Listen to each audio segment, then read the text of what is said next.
Hello, I'm Ross from Britain's Hidden History, and there's Twyn-y-glo in the background again. And we're across the road from it, and you can hear the drone buzzing around. We're checking out because there's more mounds around here as well. This seems like a whole area of interest.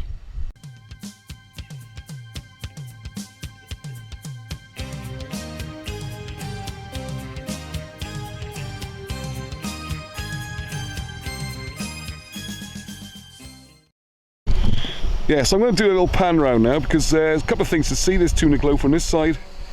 Well, straight away I got my new stick for my cousin Neil for my birthday, thank you very much. I got a new coat, so you see me all looking very smart.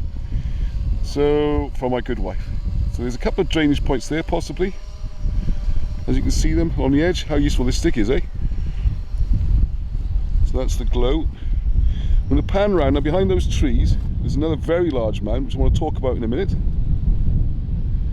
There's David with the drone. Oh. And the place opposite seems remarkably like a mound as well.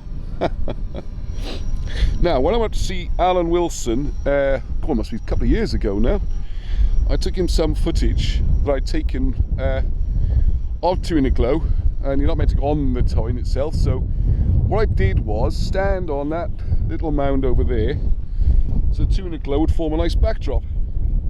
And when I went up there, there's me thinking, oh, he's getting on a bit, he's starting to lose his marbles, whatever, you know, no. He says, what's that, he says? And I said, oh, hello, it's the Twyn-y-glo. What do you mean, what's that? Said, no, not that, yeah, bleep, idiot. That, the thing is standing on. That looks like a mound as well there. You see the drainage sumps and everything. So here I am on another look, and possibly this big mound as well. Right, so if I climb up onto the top of this mound, there's no obvious signs or anything, like a capstone or anything. The shape you can see, it's see, it has got this flattish area on the top. And it does seem a bit like the Twyn-y-glo, a little bit in miniature. So one of the points of interest we looked at on a picnic with a family about a year ago, and it's worth a search of people. There's a sign down there. There's a parking area to do with St. Wynno, and there's a walk you can do. And it's because you can see all these trees are planted. It's just going to gradually disappear as more and more trees take over. What you have over there is another mound, and we picnicked down there, which is a public walkway and all that kind of thing. Told the boys, gonna have a look, see if you can find any potential drainage sumps and all that kind of stuff. Thought keep them busy for an hour or two. 10 minutes later they came back. There's some stone steps in there. There's I don't know, there's some large stones, there's some sort of thing in there as well, all covered by the conifers, of course. Yeah, and around here you can see there's another mound there hidden by those trees. So this whole area might have been some sort of burial area. It's a bit disappointing to see how much it was getting covered now, but I highly recommend. Have a look. Oh, and there's a phone call. The people we're meeting, hopefully. Yes, this is round outside that mound we were standing on. You can see here there's loads of interesting stones. It does look quite natural. You see different levels of weathering. And one of the things we keep seeing is this idea David's pointed out here. Maybe it's a sign of some sort of vitrification or the heat. But the whole thing is a very, I don't know, the whole mound just doesn't seem natural, these mounds, do they? And it's got the flat top again, it follows all the patterns of it. And the one which I think I showed to Alan Wilson, I think it's that one there, the small one with the sheep on. And if you look behind that mound, the other side of the road, we've got more potential mounds there, so I wonder how many mounds have we got, or is it sort of just a natural feature of this area? But it's the whole thing needs exploring. And what better way to get exploring than for David to get his drone up in the air. So we're going to take a few shots of Twyn-y-glo while we're here, over across the Lionstone, but most importantly we're going to have a look down to exactly where they see me is. There's me standing there, and here's the dome that we're on, or mound, and behind those trees across the other side, the little valley, you can see Twyn-y-glo. So have a look at this, and you can see here we've got the same sort of traces, potential drainage sumps, working its way around. Very steep sides on parts of it. Has the real look about being a potential mound, burial mound, perhaps something up there. Maybe a chamber, difficult to tell. It certainly is. And if you look at the bottom left hand corner of the screen now, you can see the other mound I mentioned, which is the one with I still got the sheep on it. And that's the one I think Alan Wilson could see when I was doing my filming, and you can see that large drainage area there.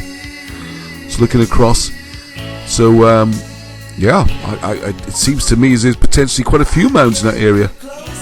Now, a few options. We've got one option is, of course, to compare this to the map of the stars and try to work out if this is a constellation and the stars are deliberately grouped into such a pattern. And if you look at Regulus, there's a string of stars before you get to Leo. So that's one to have a look at. So there you go. You've got the star sign of Leo there. And you see 1, 2, 3, 4, 5, 6, 7, 8, there's about 9 stars.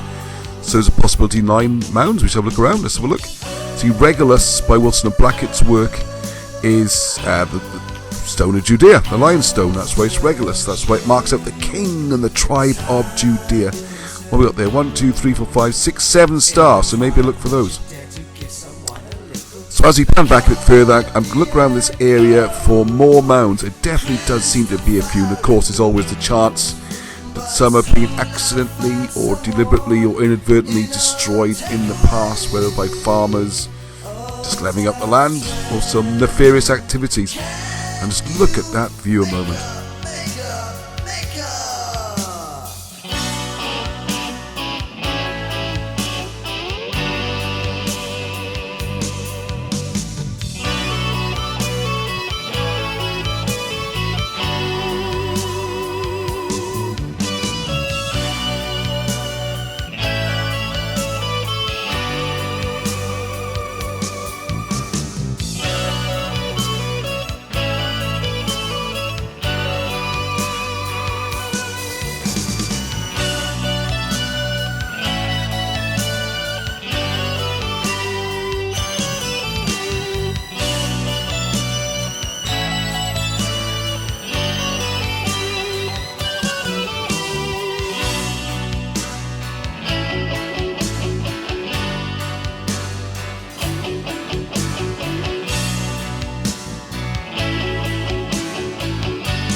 Thank you for watching the video. I hope you found it enjoyable and informative. There's so much more going on with the channel, such as live feeds and interviews.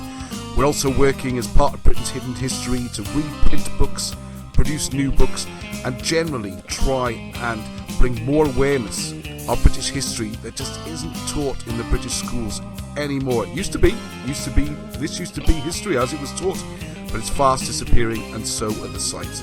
Also got how to read hieroglyphics using the ancient language of Cymraeg or Welsh, and you really will be amazed. So check out the Facebook group, the website, get involved, and please, we do need help to keep this project going. So if you could pop by the Patreon site, become a supporter, just drop a couple of quid a month in, that'd be fantastic. Or why not go to cymraglyphics.com and buy some of the books. So until the next time, thank you and heddwch.